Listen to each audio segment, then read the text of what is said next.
Baydhabo Janay.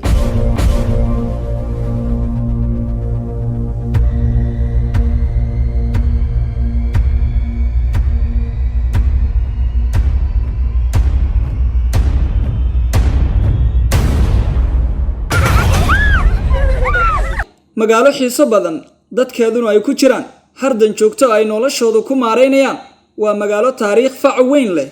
waa magaalo ay kobcayaan dhisme ama dad ahaan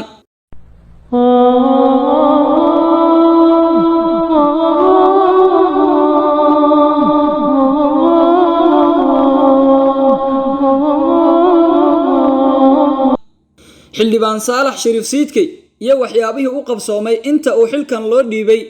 xildhibaanka aan ka sheekayn doono ma aha xildhibaan xilka ku cusub waa xildhibaan runtii maanta muuqdo waxqabadkii uu ummadda Soomaaliyeed u dhaartay maalinkii xilka loo magacaabayay xilkan wasiirnimo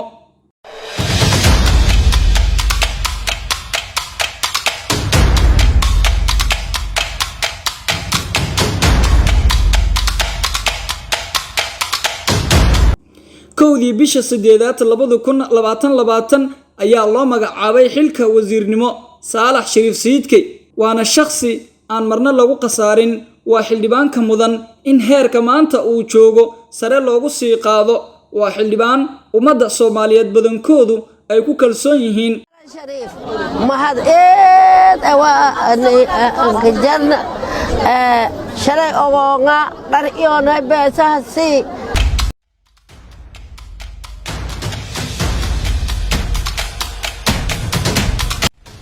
Saalax Shariif Siidkey waa xildhibaan gutay waajibaadkii uu dhaarta u galay maalinkii uu xilka wasiirnimo uu la wareegayay mas'uuliyadeeda Saalax Shariif Sayid Ali Allah ka dhigo waan mahadinay xildhibaan Saalax Shariif Siidkey waa shakhsi magac iyo miisaan ku leh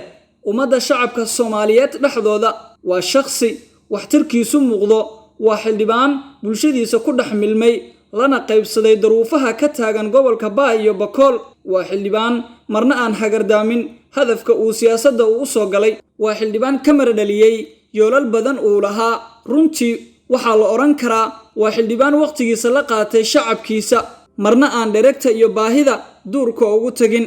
wasiir Saalax Shariif Siidkey waxa uu har iyo habeenba uu garab taagan yahay agoonta danyarta iyo dhammaan kuwa mudan in ifka maanta wax loogu taro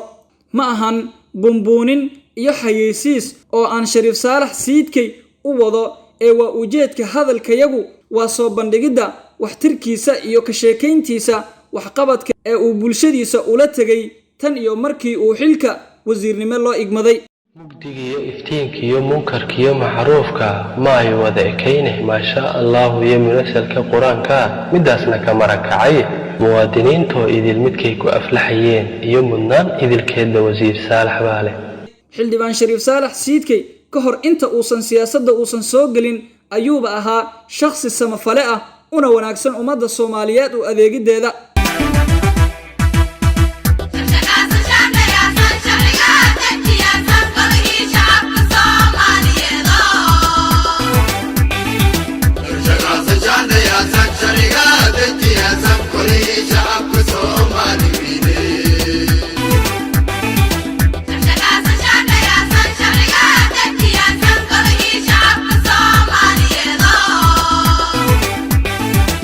marka ma rajayna insha Allah agoontan intii lagu warhaayo Soomaalida iska halmayta dad muuminiin marna mas'uuliyiin wala inay sir gaarnaan Ilaahay sideen gargaara Ilaahay jalla wa ala mayli wa taawunu ala albirri wat taqwa wanaagi sama farqan iska halmaysada markan wala iska halmaysada meenka muhiimsan agoontan oo kale intii la kaalmaya xil loo doodo magac la yeesho koor la xirto qasri halka ugu qurxoon laga digo kursi raaxo leh lagu saxmiyeesto xil shacab ku igmaday qolkaada la jiifto ama dantaada ku wadato waa garaad aan kobac lahayn balse wasiir Saalax Shariif Siidkey intaba waa uu ka hufan yahay waa xildhibaan muuqdo muranna ku jirin dhammaan indhaha shacabka Soomaaliyeedna ay la raacayaan waxtarka uu u leeyahay bulshadiisa reer Koonfur Galbeed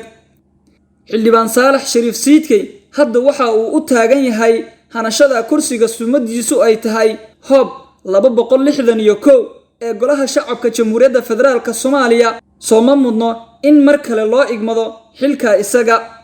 ku dooro waxqabad aqoon waayo aragnimo howlkar shacabkiisa u adeega hufnaan waxqabad heer sare leh ugu heeli codkaaga musharax xildhibaan Saalax Shariif Siidkey mudane ama marwo